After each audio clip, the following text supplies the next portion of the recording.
Inductee of the night, Dr. Bell Hooks. And what strikes me as so amazing is that we have in our wonderful democracy people who are trying to return us to that culture of fear.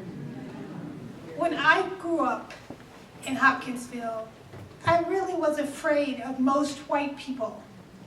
And of course, as I went out into the world, as what I call a Kentucky cosmopolitan, I found white people who are just as committed to love and justice as myself.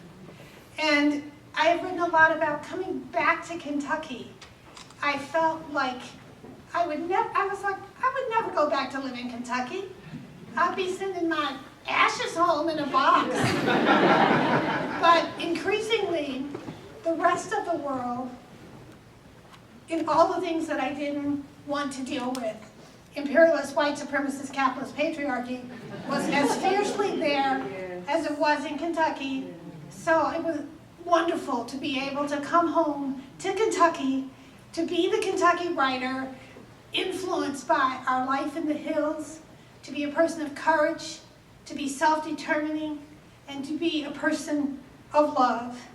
And so I'm just going to close by talking about resistance.